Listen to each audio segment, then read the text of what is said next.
خیلی خوشحالم که تو این ویدیو در خدمتتون هستم تا با روشی ساده و کاربردی یاد بگیریم چطور صداهای درونمون رو شناسایی بکنیم و رهبریتشون رو بر عهده بگیریم. خب قبل از اینکه شروع بکنیم ازتون خواهش میکنم که یه دفتر و قلم داشته باشید یا روی گوشیتون نوت رو باز بکنید و این تکنیک ها رو بنویسید، چون که هر تکنیکی اگه تجربه نشه، اگه ازش استفاده نشه، نمیتونیم اون تغییری که دنبالش هستیم به وجود بیاریم.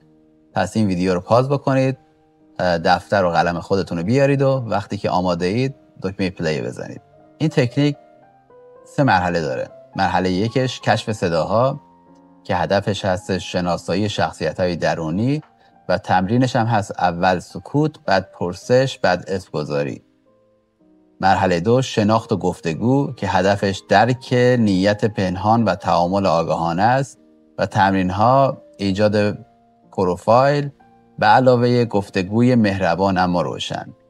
و مرحله 3 رهبری و انتخاب که هدفش ساخت تیم ذهنی و هدایت رفتاره و تمرین‌ها انتخاب آگاهانه و به علاوه فعال سازی صداهای مفید. مرحله اول کشف شخصیت هاست که این مرحله شامل 4 تمرینه. توی مرحله 1 هر وقت یه صدا اومد تو ذهنت، اولین کار اینه که باید سکوت بکنی، یه پاز چند ثانیه‌ای بکنی که توی این پاز نه قضاوت باشه نه تحلیل باشه، فقط یه مکث. حالا تو تمرین 1 شناسایی صداها با پرسش‌های مشخصه. بس توی نوتتون بنویسید تمرین 1 شناسایی صداها با پرسش‌های مشخص. این صدا شبیه کیه؟ اگه شبیه کسی که میشناسی مثل دایی، مامان، معلم، دوست، همون اسمو بذار روی اون صداه. مثلا اگه صداه شبیه داییته و داییت هم آدم باهوشیه، اسمشو بذار دایی باهوش و سعی کنین اسم خیلی دقیق اون صدا رو توصیف بکنه. یعنی وقتی که اسم تو ذهنت فعال میشه، اون با اون اسم بتونی شناساییش بکنی. حالا یه سوالی که میاد این که اگه به هیچ کس شبیه نبود چی؟ اون موقع است که باید رو اون اسم یه صدای مجزا یا یه صدای ساختگی بذاریم. حالا تو تمرین 3 چه حسی باهاش میاد وقتی اون صدای فعال میشه؟ آرامش، قضاوت، ترس، بی‌حوصلگی، کینه. خیلی دقیق سعی کن توصیفش کنی.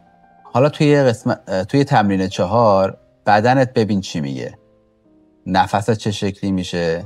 تو شکمت چه حسی رو احساس میکنی؟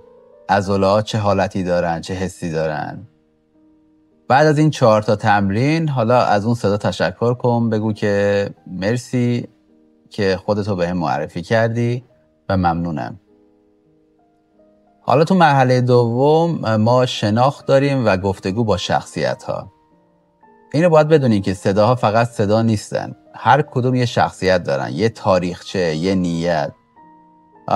باید یاد بگیریم چجوری باهاشون آشنا بشیم، نه اینکه ازشون فرار بکنیم. حالا تمرین تو مرحله 2 ما 2 تمرین داریم. یه تمرین ساخت پروفایل بود که تکمیل کننده مرحله 1 و تمرین 2 هم هستش گفتگوی مستقیم. حالا توی تمرین 2 ساخت پروفایل شخصیت، هر بار که یه صدا میاد باید این فرم رو براش پر بکنیم. حالا اسم صدا چیه؟ تو مرحله 1 اگه یادتون باشه یه اسمی واسش انتخاب کردیم. من حالا 2 اسم برای نمونه اینجا گذاشتم، خانم وسواسی، خانم آقای قرقرو. حالا از خود باید سوال کنی که توی این پروفایل کی ظاهر میشه. مثلا خانم وسواسی وقتی میخوام تصمیم بگیرم، آقای قرقرو وقتی اشتباه میکنم. چه حرفی میزنه؟ خانم وسواسی میگه که مطمئن شو کامل باشه، آقای قرقرو میگه دیدی گفتم نمیتونی. حس بدنی چی میشه؟ خانم وسواسی خیلی سنگینی رو سینه حس میکنه و آقای قرقرو رو معده‌اش فشار میاد. نیتش چیه؟ خانم وسواسی صدا میخواد ازش محافظت بکنه، آقای قرقرو میخواد نذاره شکست بخوره. و تأثیرش چیه؟ برای خانم وسواسی باعث دقت میشه و آقای قرقرو انگار حس فلجی میگیره که نمیتونه کاری رو انجام بده. حالا تو تمرین 3 گفتگوی مستقیمه. یعنی چی؟ یعنی وقتی صدا فعال میشه بهش گوش بده و بعد از این که حرفشو شنیدی تو هم چند تا ازش سوال بپرس. مثلا فهمیدم چی میخوای بگی، داری از چی میترسی؟ بعد از این که مثلا نظرشو گفت بگو مرسی از نظرت و ممنونم که نظر خودتو دادی. و این گفتگو باعث میشه که اون صداها یه خورده آرومتر هم بشن، چون که اون صداها، همه این صداها دوست دارن شنیده بشن، نه رد بشن و حذف بشن. مرحله سوم مرحله رهبری و انتخاب آگاهانه است. حالا که ما این صداها رو شناسایی کردیم و روشون اسم گذاشتیم، حس و حالشون رو دونستیم و فهمیدیم که نیت پشت هر کدوم از این صداها چیه و حالا ما میتونیم خیلی کاربردی‌تر و راحت‌تر رهبریشون کنیم. به عنوان مثال ما یه پروژه شروع کردیم که احتیاج داریم یه سری از این شخصیت‌ها که باهاشون آشنا شدیم در درون ما بیشتر فعال باشن تا شخصیت‌های دیگه. مثلا شخصیت کنجکاو، شخصیت متعهد، شخصیت دیسیپلیندار، شخصیت با پشت کار. اگه تو وجود خود قبلا اینا رو شناسایی کردی، میتونی در طول روز از اونا درخواست بکنی که حضور داشته باشن و بهت کمک بکنن که اون پروژه رو راحت‌تر ببری جلو. چون که تو قبلا باهاشون آشنا شدی، نیتشون رو فهمیدی، سوالشون رو میدونی و وقتی ازشون درخواست بکنی اونا هم حضور پیدا میکنن و در طول روز بهت کمک میکنن.